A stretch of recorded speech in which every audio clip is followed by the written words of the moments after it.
Hey, good evening, folks. It's Wednesday, July 24th, 2019, 6 p.m. Pacific time. And this is Director of One Office Hours. My name is Charlie Plain, Midnight Lich on the forums. I apologize for the quality of my audio. My headset with the microphone failed to charge today, so it's charging right now, and if it gets charged in the next hour, I will switch to it. But anyway, I'm in the chat room on the website. I'm in the YouTube chat to take questions from anyone. I have a few questions that were submitted earlier, and I'm going to talk about those.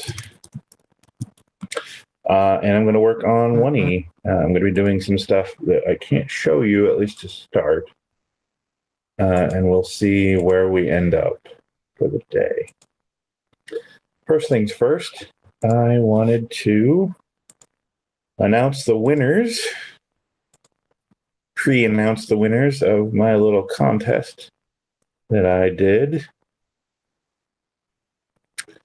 I asked for people to, in my column,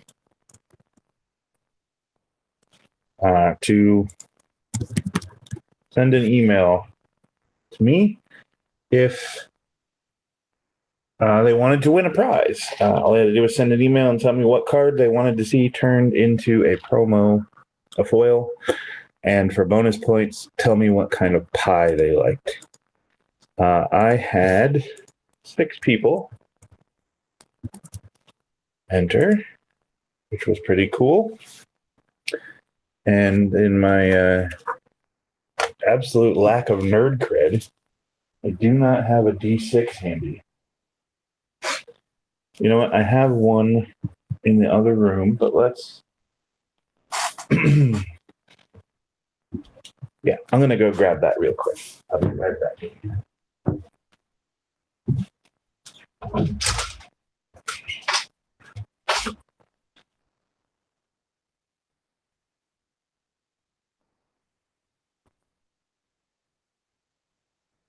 All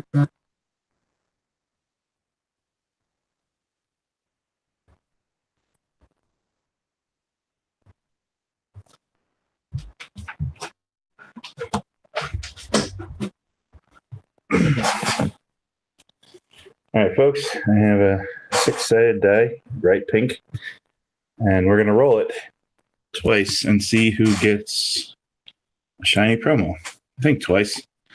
What did I say? Did I say twice or 3 times? Always do your research before you talk about random stuff.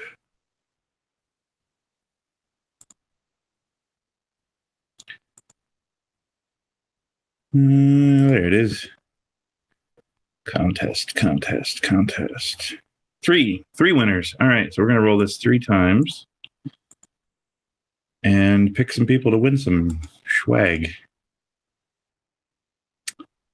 Okay.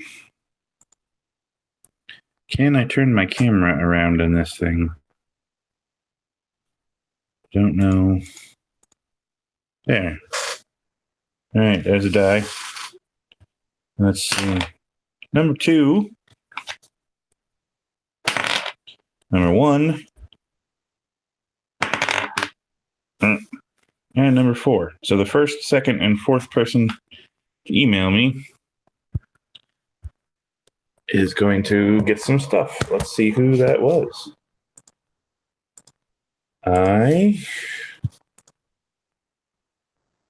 Corbin Johnson, Gerald Cyber, and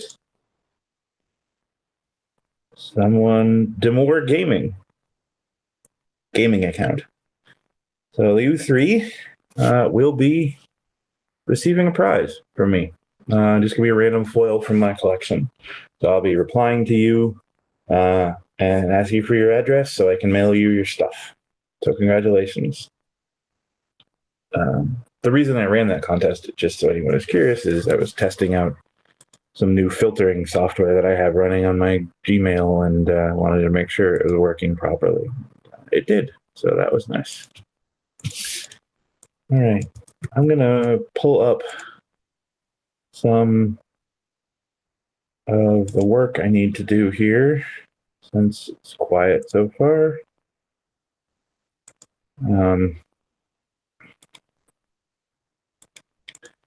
Just so I have that ready.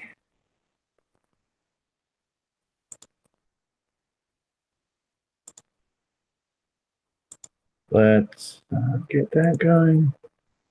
In the meantime, I invite anyone who's free to go to the forums and click on the link to join the Hangout, or wants to just listen and chat at me to join the chat room on the CC website or on YouTube's the YouTube channel where this is being broadcast. I'll be monitoring both of those for the next time being. Brian Sykes, Armis, has joined me in the chat room. Hello, Brian. Good evening. I know it's a little after 9 o'clock for you, I believe. Maybe 8 o'clock. Not sure which time zone you're in these days. I have a bunch of questions that you submitted for me that I'm going to talk about while I do some of this work that I have to do. So let me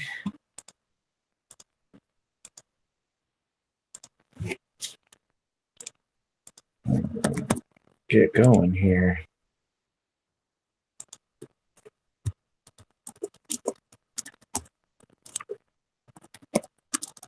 Helps if you can spell. 8 p.m. where Brian is. Excellent.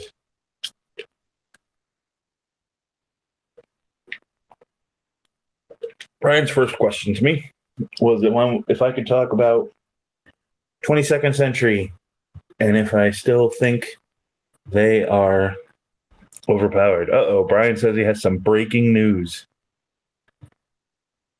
We will see what that is in a moment. Do I think the 22nd century is still overpowered? I don't know that I have enough data to say. I suppose we'll find out over Gen Con and Worlds. I think they're still pretty good. I think a lot of focus has been on, Broken Bow was not Broken Bow. Cold Front had broken cards, and Live Long and Prosper had broken cards, and there were some pushed cards in there, but I still maintain that 99 times out of 100, I would rather put out a card that's a little too good than put out a set full of cards that aren't good enough. We did that for too long, both on the 1E and the 2E side, and it didn't help matters for anybody. So we have a good system in place with OTF and the ban list and a fully staffed errata team that can respond to issues. So, yeah, I think the biggest failure we had with 22 is that we took way too long to respond. We had people yelling at us that there was a problem, and we just didn't do anything about it. In particular, Austin Chandler, who is our social media manager and is a very active 1E player, was yelling from the rooftops that 22 was a problem. And we took way too long to act on that. And that upset some people when we recently acted very quickly on the con stuff. But that's I would like us to be acting more quickly and aggressively than hesitantly and conservatively, especially in terms of decks that could potentially seriously ruin events. Overall, I think 22 needs some balance changes still.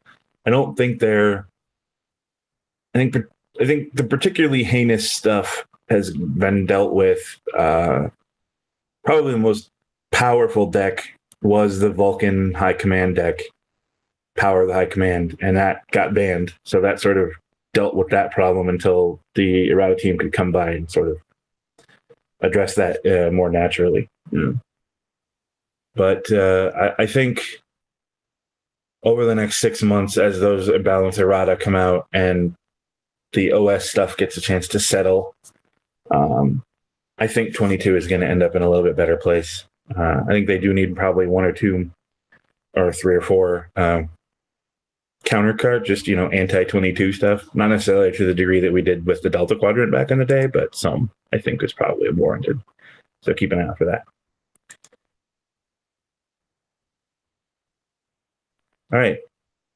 Brian says, attention Bajoran workers. If you can't make it to Worlds and you don't have a local play group, there will be an online Chairs Challenge tournament starting August 2nd. More details to follow.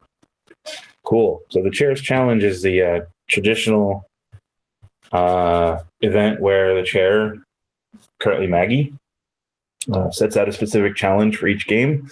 And if you play during Worlds weekend, you get an entry into a contest. If you use the specific challenge deck, you get another entry into the contest. And then those people can walk away with Worlds promos for those who couldn't make it to the World Championship. This year's challenge for 1E is decks that include Borg, Enterprise E, or any deck including the missions Secret Salvage or Secret Salvage 2 or Salvage Borg Ship.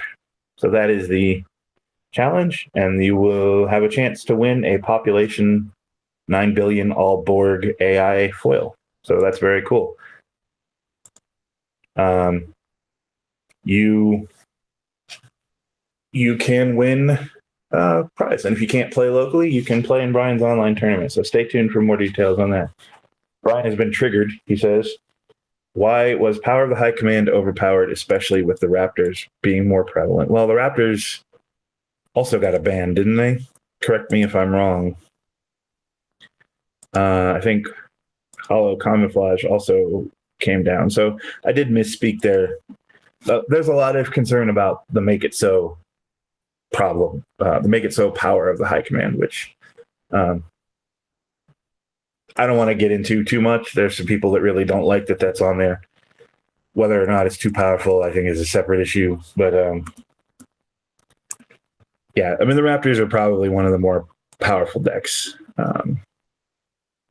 I don't want to take anything away from you, Brian, and your deck building. You built a masterful deck and you played it very well. And it's not a cheese deck where you can just drop it and play it with no experience and have no skill and win tournaments. It's not what I'm trying to say.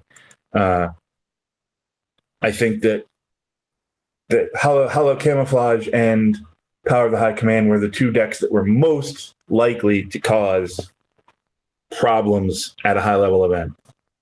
So just to be more clear, I think taking those two out and then letting the errata team have time to work on them with some other stuff probably did the most to bring 22 to a manageable power level. I don't think there's a 22 deck that's too good outside of those two. So no offense. Your deck was very good and well built, and you played it very well. As did Robin Honeycutt when he played it a few weeks later. So all right, that being said, I don't know that there's enough data. There haven't been enough. It's been a real quiet period since those bans came down. We had Continentals, obviously. Those bans were before that, so I think that definitely impacted some people's deck choices. Nobody said I was going to play this, but then you banned it. So I don't know. Maybe there were things that happened. Lost my train of thought there. Apologies. I think 22 to get to where we want it. Dovetailing into the next question, which was how the new TOS stuff stands up. We sort of built the TOS stuff, and the reason the cage was delayed as long as it was to get the TOS stuff, the OS stuff, to the power level where we wanted it to be, not to matching the 22 stuff, because the 22 stuff was clearly too good. So when we're said and done in 6 months to a year, if 22 decks are still viable and OS decks are viable and TNG decks are viable and Borg decks are viable and Delta Quadrant decks are viable, then I think we're in a healthy place. I don't want to see us overcorrect 22 to the point where it's not playable, because I don't think that's the goal here. The goal is to just get it to where it should have been, not where it shouldn't have been, if that makes sense.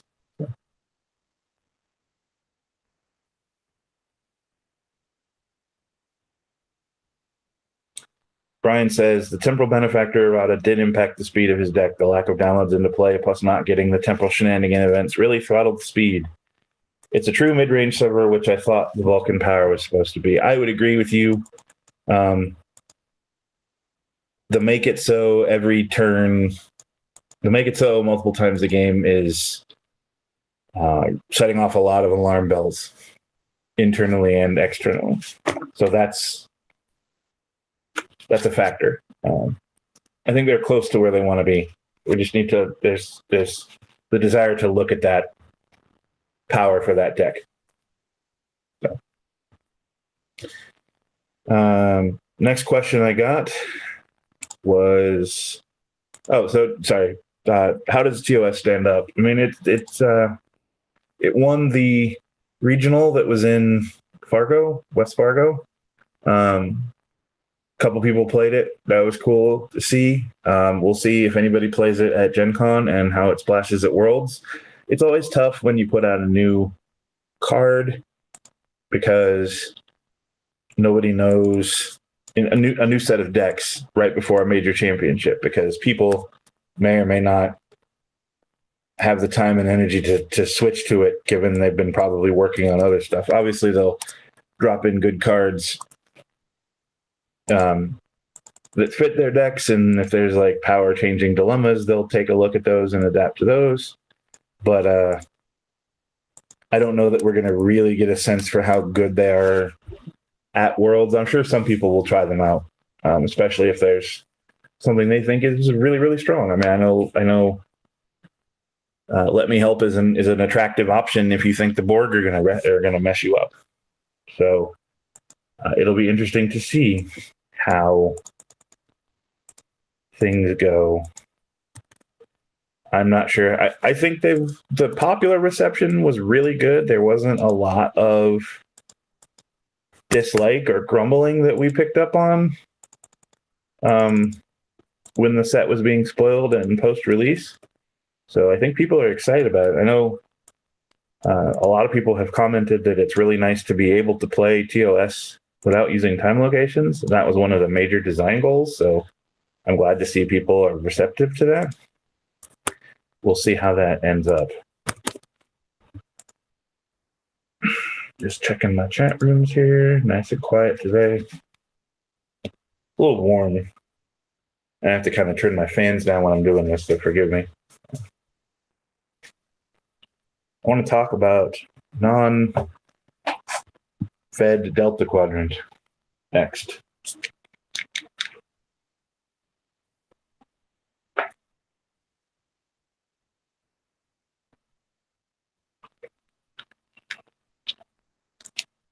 There's been talk, in particular, about Vidians, about getting some help for those decks, and that is definitely something on our radar. Delta Quadrant in general is definitely due for some love. They haven't gotten a lot since we switched to the block model, so in five or so years. One of the, if we continue with the block model we're using now or a variant of it, one of the phase 3 blocks is all Delta Quadrant. But even before then, I want to put out another, the gift part 2 maybe, or, a Vidian expansion or a Kazon expansion or DQ Klingon expansion. There's a lot of DQ factions that aren't feds that could use some love. I think one big problem with Delta Quadrants is just how many ridiculously good non-aligns there are, and there's very few reasons not to use those. We dabbled a little with that in the gift. There's a mission that gives you bonus points if you're not using non-aligned people, but even if we make some nice beefy Vidian, Kazon, and Herosian people, why would you not use all those non-aligned dual affiliation people, especially all the staff star versions where you can just report them for free? So that's an obstacle that needs to be dealt with. Pants of the Tal Shiar, Jason, welcome to the chat. He wanted to say that people seem to have fun playing TOS and Fargo. That's what I heard. James Heaney was very happy with it. His deck, his deck mostly leaned on the fact that he was running 27 or 28 dilemmas. But the fact that you can play TOS with 3 seed cards is pretty cool. That's pretty neat.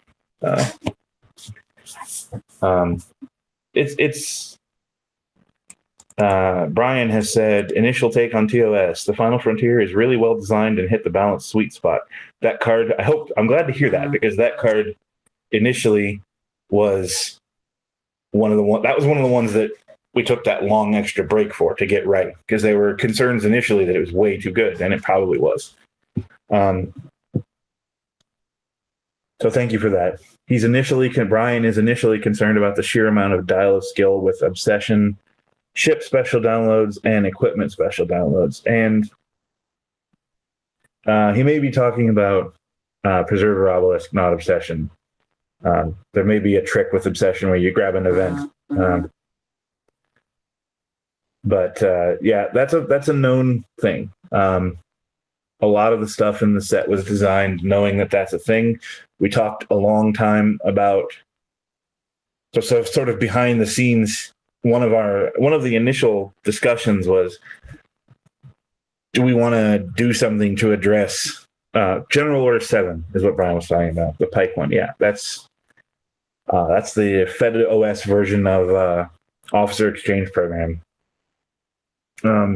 There's a built-in time delay there to help it a little bit, but all the OS Fed ships, most of the OS Fed ships download a personnel. So many of the personnel download equipment. It is a potential concern. We tried to make some new dilemmas that don't use the skills that those people get you. But if you need transporter skill, you're using General Order 7, you can just go get, I forget the guy, Chief Pitkim, and there you got a transporter skill next turn to play for free. So it's definitely a factor. There are some balancing factors out there in the game. There's, go dial up. Dial up is an old dilemma, but it can mess with the dial a skill part, like as you make them commit to downloading everything when you flip that dilemma, or nothing at all that turn. Computer crash is always good. Stop some of that stuff, and they're feds, so they have some inherent fed weaknesses. There's not a lot of treachery. There's inability to take pot shots at you, although things like general whatever the tactic is called, classic phaser banks. It's a give and take. It's something to be monitored. There are, I think the game could use a little bit, another disruptor overload riff. People always hate me when I say that we need to hate on equipment more, but something in there that can maybe help deal with that.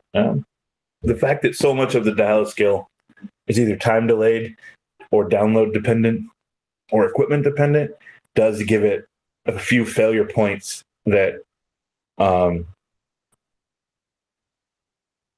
can add risk and opportunity for the opponent to interfere with you. Now, again, a pure solver deck isn't going to run that stuff, but and we talked about that on our last office hours, when you're running a pure solver, a direct solver, you're deliberately sacrificing, your defensive stuff for pure offense. So that's a choice that if OS is getting popular, maybe you have to be willing to run a little defense in your sphere solver to slow yourself down a little bit, just to get to where you can deal with some of that stuff. But again, like I said earlier, I'm going to be in favor of making something a little too good 99 out of 100 times, and knowing that we can adjust it if necessary. So I think, jumping back to Delta Quadrant, I'm expecting to see at least one, if not two, products, smaller products like boutique style products that have strong Delta Quadrant content, if not entire Delta Quadrant content, prior to the point we get to a DQ block, if we continue in the block model. If we don't continue in the block model, a DQ set or two is still high on the priority list. That'd be something we would immediately, continue on. Speaking of what I'm talking about, we're running a survey right now. And I imagine most of the people that are watching this know, but if you don't, and you go to the front page of our website, there is a survey that you can take to tell us what you think about how we're making sets and what you'd rather see. So please fill that out and have your say. I just popped over to the YouTube chat, and Spectre9 is there. Hello, Spectre9. He thinks the power level of future Enterprise is a problem, but not by itself. It's the fact Admiral Riker gets it as a special download, giving Feds a big advantage, especially with Cytherians. I think that's true. That's a really big ship, and Riker being able to grab it in any Fed deck is a really good card. That was sort of the tail end of... he was all good things, wasn't he? I don't want to misspeak, but... and blame... post decipher 1E power creep for things like that. He might have been earlier. No, he was all good things. If you're playing the FedOS decks aren't as property restricted as other Fed decks. If you're playing TNG, obviously both of those cards don't hurt you at all. You can't use them if you're playing DS9, but nobody does that. That he's harder to get into a DQ Fed deck, but not impossible. It's harder to get into a mirror deck, but not impossible. It's definitely a good card. If anybody would be really good at beating Cytherians, it should be the Federation, to be honest. Just story-wise. But more times than not, even if I was using the Future Enterprise, if I'm playing Feds and I get hit with the Cytherians, I'm getting run into my opponent's Armada, and the extra shields on the Future aren't going to help me. I do think Cytherians is at the point where it needs an active counter.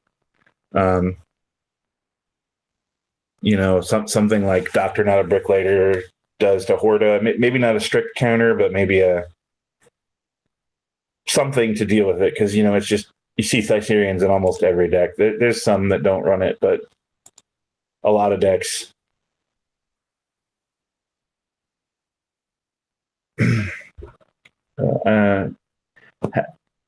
Yeah. The ultimate problem with the Federation, this is a big problem with the game in general, and something that design is actively working on, is you basically have 4 of the 5 shows where they're Fed-centric. Majority of the characters you see are Fed. Almost all the main characters are Fed or Starfleet. So it's like you always look at a set when you're like, God, there's so much Fed in here, but that's just the shows are so much Fed. You have to work pretty hard to fight that natural division of power. Brian Sykes says, I'll say this, TOS is making me keep my ref pile handy because containment field. So the goal of reducing and eventually eliminating ref cards took a hit with this set. I guess that's probably true. It's not... Every trend line is going to have some hiccups in it. Containment field is something that's on the radar anyway. More particularly the interaction with containment field and tribunal and cue the ref, where you play it and then your opponent puts cards on it and then you ref cycle it and they get discarded and you get it back. That loop is being looked at. But yeah, when you put out a affiliation that leans on special downloads and there's a ref card that hits special downloads, people are going to run it. I don't necessarily know that I think that's a terrible thing for the game overall. But yeah, your point is taken that if we're trying to reduce the use of ref cards, putting on an affiliation that really wants you to use a ref card probably wasn't fantastic, but I think it's okay. Spectre9, yeah, I've lost 2 games to Cytherians. I can't always play around it. Nope. Sure can't. And where no one has gone before is one of the first cards I put into all my decks and one of the first cards I cut from all my decks. Now, OS gets, actually, any deck can use Risk is Our Business and go get it. Obviously, Risk is Our Business is best in an OS fed deck, but that's a seedable card that anybody can use. You go attempt a mission, you grab that card, and then now Cytherians is, wrap around the universe, doesn't matter. It's tough, to play around it because you need lots of ships, and that pushes you towards, hidden fighter and lots of free ships if you're playing a station and things like that. It's a card that's kind of dominated for a long time. I'd like to see it get a hard counter. So Brian says, Obsession is a great answer to Cytherians. Obsession is the card from the cage that has the monster hunting card that also lets you play free events on your ship. Quantum Slipstream Drive for free is totally winning, and that's a good point. If you're playing Obsession, stock some Quantum Slipstream Drives, you hit a Cytherians, you jump to the end, ship stops, next turn, you jump back. So you can get it done in 2 turns instead of God knows how many turns and flying through their horrific armada.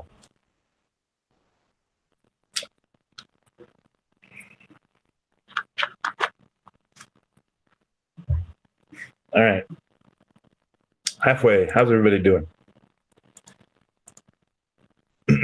Checking chat rooms, looking. I covered everything that's been posted. Let's see. By the way, anybody who's watching, the next one of these that I do, it'll be in a couple weeks, maybe 3 weeks, so I can do it after Worlds. I may do it right before Worlds and do sort of like a Worlds preview. I haven't quite decided yet, but I'm going to do in the Discord, the dojo.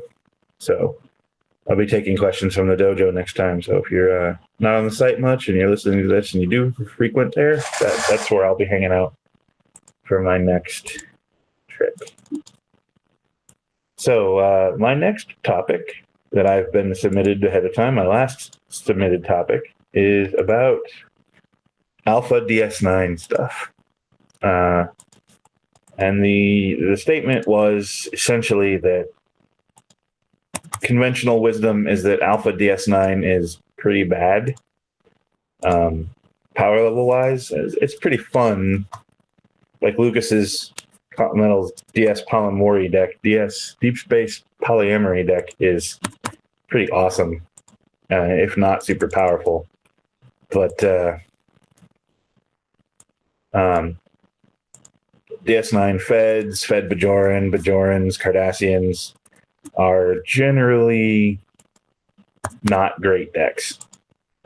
Brian also pointed out, Brian is the one who submitted this question to me. Brian also then pointed out that by and large, Mirror DS9, in particular KCA, but to a lesser extent Terran Empire, is pretty solid. So Brian wanted to know what lessons can we take from what we did with Mirror DS9 to improve Alpha DS9. So that's a great question. Mirror has some advantages that Alpha didn't. Particularly KCA had a sort of what we call a built-in treaty, which is where their treaty card is on a card that can't go away. The emblem of the Empire gives them a treaty, so they don't have to worry about compatibility. They don't have to worry about the devil. They still have to worry about staffing, but I think either them or it was one of the two mirror factions, we gave them a card that made them not even have to worry about staffing. They had, I think the mistakes, I think in reality, the answer is the mistakes we made making the Alpha DS9, we learned from and avoided when making the mirror stuff. So it's not, I don't necessarily think it was, we had a brainwave during the mirror stuff. It was, oh man, we really didn't do that very well. How can we improve on it? ultimately, I think one of the biggest obstacles for DS9 is seed burden. And, the seed burden issues were so bad when Emissary came out, we rushed a warp pack to fix some of them. But even that, there's still a lot of seed burden. And there's only so much you can do to mitigate that, because as soon as you start doing 37 download chains, you risk putting the game on tilt. The other, another big issue for the Alpha DS9 stuff is just the complexity of NORs. And I one of my biggest regrets is that I did not fight harder to mitigate that. We were making a block set. We never should have put NORs in it, and that was a discussion that we had early. And I was very much pushing for us to come up with some other way to play DS9 in block without the NORs. Leave the NORs around so that people could play them outside of block and whatever they wanted, but leave that complexity out. And I was on the minority side, and I didn't fight hard as hard as I wanted to. And I feel in hindsight that was a huge mistake, because that complexity leap was way too high.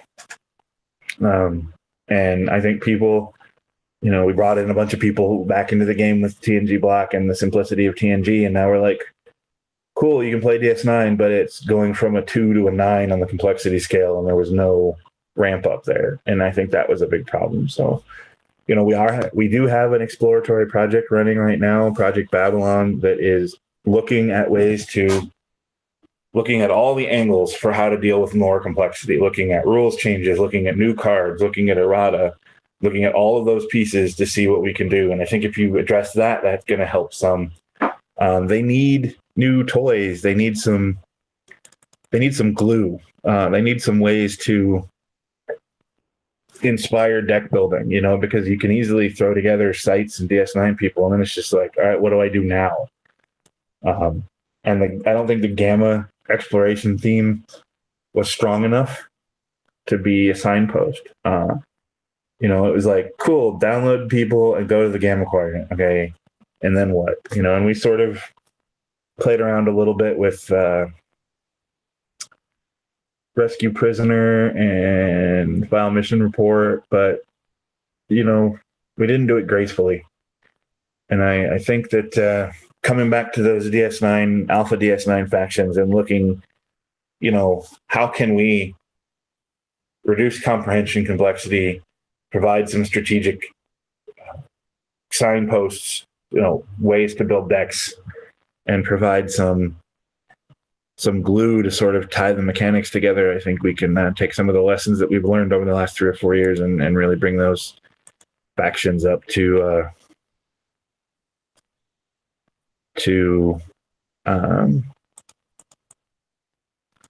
modern standards. And I will say that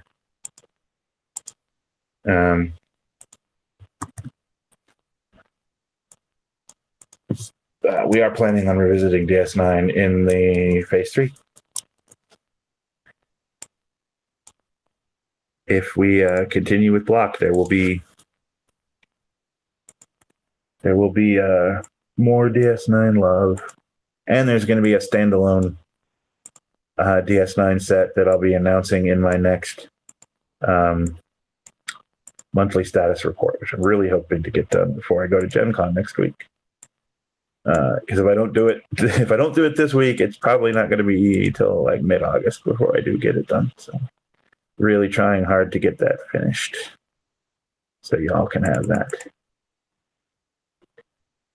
And we are running that survey again that I mentioned. We're running that through Worlds or the week after Worlds, so people can talk about it at Gen Con and talk about it in Vienna. So probably in September, we'll be publishing results and analysis of that. So that'll be fun to talk about.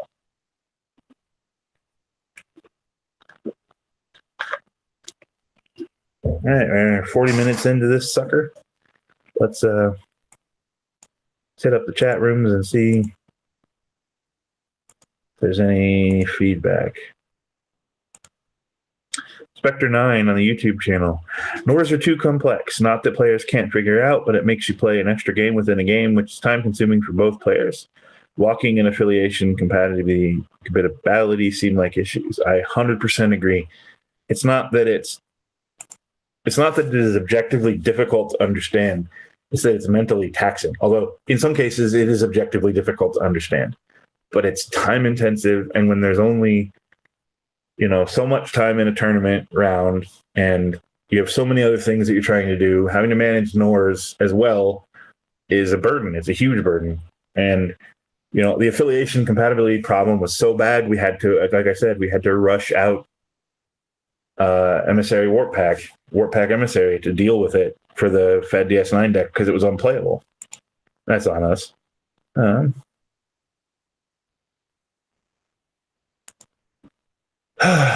So yeah, I agree. I'm hoping that when Babylon submits its report, we have some real action items we can do to address Nor complexity with some a way to keep the flavor and the functionality of Nors that people like and cut the chaff, so to speak. Keep it so that old school players can sort of still have that Nor feel without the burden for newer players to really try to figure out what all that is.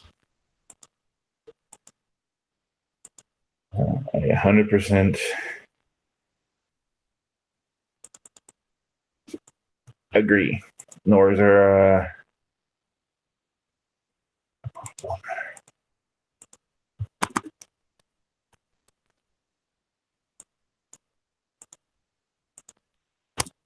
so I'm sorry I can't share my screen with you for what I'm working on.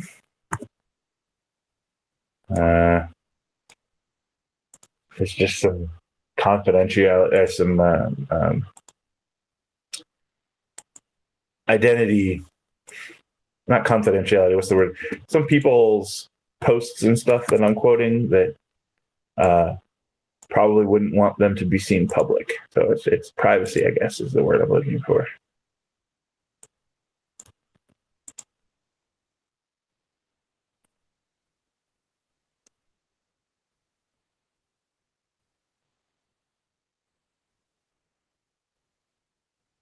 What did I just do? Ugh.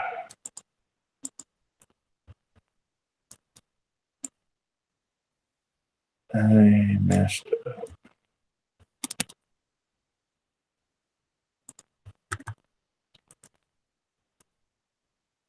Trying to do two. I'm really not good at multitasking. I'm not sure.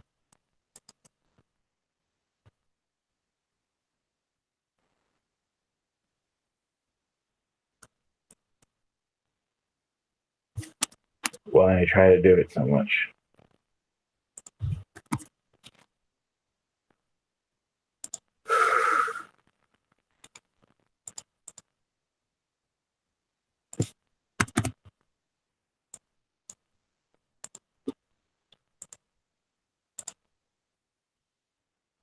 Charlie deleted 1E. Nope, didn't do that. Just copy and pasted in the wrong place. Brian says, Nors are fine for people who know what they're doing with them, but I agree they shouldn't be mandatory to play a faction. I'm not convinced they need overhauled, but giving DS9 factions the final frontier treatment would be a good idea. What I assume you mean there, Brian, and I won't speak for you, is giving the DS9 factions a way to play without using them. An option to opt out, so to speak. And I think that is, I think doing that, but doing that in a way that doesn't break the Trek sense that 1E puts such a prize on is important. You don't want to make, one suggestion that's been floated around is, well, just make outpost versions of DS9. And I think if you have an outpost and a station with the same card title, that the universe will crack in half and Cthulhu will be summoned. So I would probably rather not do that. So just me. Don't really want to bring Cthulhu because we tried to mess with money. bet you didn't think you were going to get Lovecraft references tonight, but you did.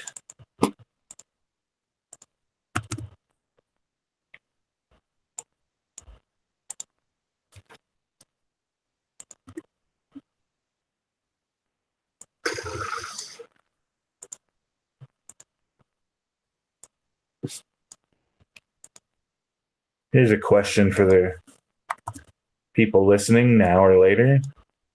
If you, I mentioned earlier wanting to see some 22 hammers in the game, in particular, like imagine a dilemma that does X, Y, and Z, but if you're playing 22, it also does A, B, and C. That's just an example, but what type of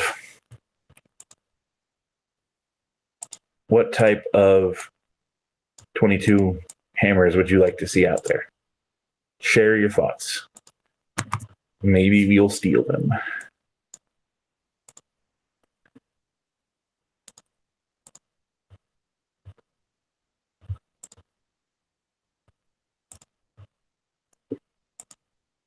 Brian said I did correctly summarize his opinion on the Final Frontier treatment with DS9. So I do think that's sort of the model. It's just giving them a way to play without all that complexity. I also think that we can reduce the complexity just straightforward. I mean, there's some stuff that just probably doesn't need to be there, and there'll be some people who are very attached to it. But everything that we can do to mitigate whinny headaches, I'm all for.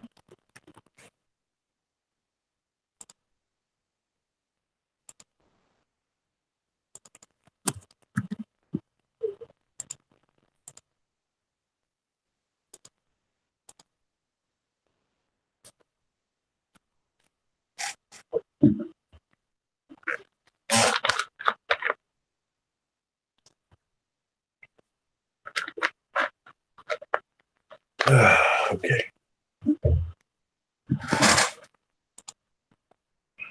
I'm going to go ahead and say let's push towards wrapping this up. Might be a little early, but it's quiet and I'm talking to myself. So if anybody is listening and wants to jump in and bring up a topic, I'm happy to stay and chat about it. Give you guys a couple minutes to do that. Give me your thoughts. Closing thoughts, new topics. But I'm going to finish the task that I have set myself, and then we'll call it a night. If there's no further discussion, that is.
Brian says, you just said that 22 is close to where it needs to be. If that's true, then bringing big hammers is not the answer. I'm not necessarily talking about a big hammer. I'm talking about as an option in the card pool, having a hammer. I mean, There are Fed hammers, there are Borg hammers.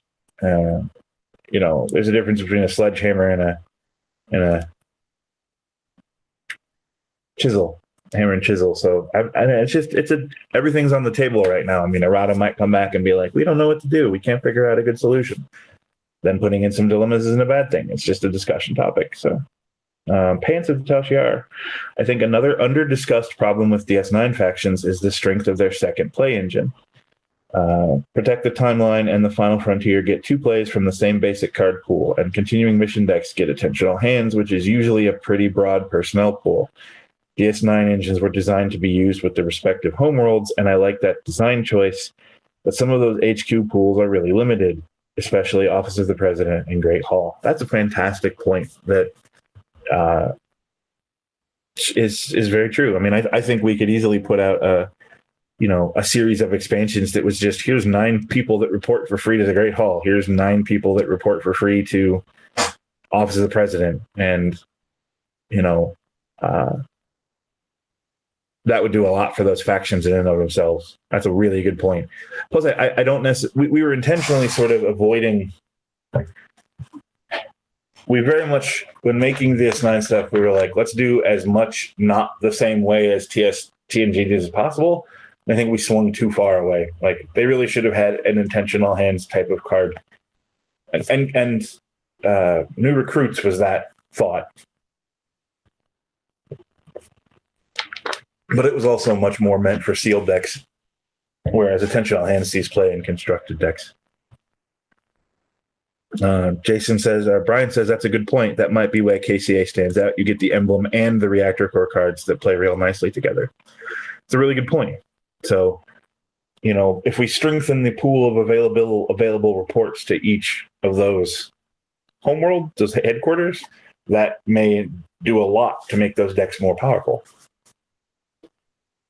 Obviously, they would mostly need to be DS9 people to be relevant to this topic, because, it doesn't help if I print 6 TNG, High Council people. That doesn't really help DS9 much. So, Brian says he'd argue that errata and bans are the hammer and they don't need extra cards. Again, talking about the 22 stuff. And that may be the option. I'm just throwing out the topic out there for discussion. Are there particular things that, even with errata to specific decks, that 22 is really good at, that we could deal with? Like Finally Ready to Swim is a really good card. Maybe some sort of dilemma that's like, if you drew 3 or more cards this turn, bad thing happens. And then it's not 22 specific, then it's free report salad specific, which might be fun.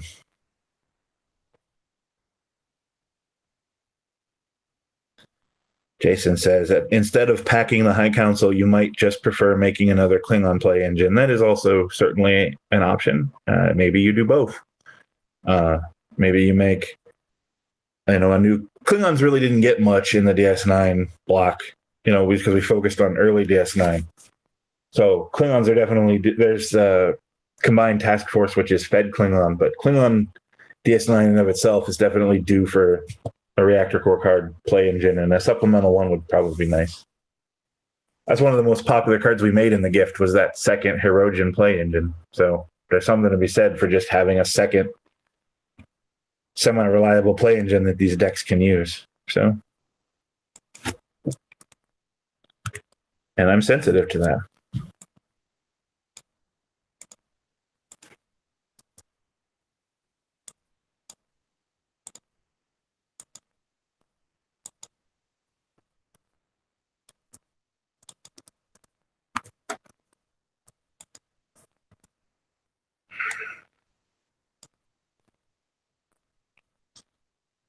All right. So I have finished up the immediate task that I was working on. So I'm going to do one last scan of the chats and sign off. Spectre9 in the YouTube chat would like to see more help for non-aligned cards. Most play engines seem to restrict to affiliated cards, especially in DS9. NA cards are getting no love. That's very true. I think that was a deliberate decision. There's space there's space and story enough for an entire NA DS9 play engine, like the Scum and Villainy deck. Thieves and miscreants and ne'er-do-wells moving through the station. So I'd like to see us develop that. And I would expect to see that come. So. All right. Well, I want to thank Brian and Jason and Spectre9. I'm sorry, I don't know your name, but Armis and Pants of the Tashiar and Spectre9 for joining me in the chat rooms. I will schedule another one of these. Brian does have a good point, Spectre9, about War Council, which is essentially was eroded to be essentially a powerful non-aligned engine, but we could do more for them. I will schedule the next one of these and post about it on the forums. Please, if you watch this later, drop me a line and let me know. Jump in on any of these discussion points and tell us what you like and what you don't like, what you think about these topics. Let me know what you want me to see covered in the future. Let me know if you want to see me work on anything in particular. But yeah, I'm here to serve the community of 1E and do the best that I can and make myself as available as possible. So that's why I do these. And again, thanks to Armis and Pants and Spectre for joining me. I'm Charlie Plain, and I'm signing off for the evening. And Spectre's name is Steven. So Steven, nice to meet you. Good night, everybody, and live long and prosper.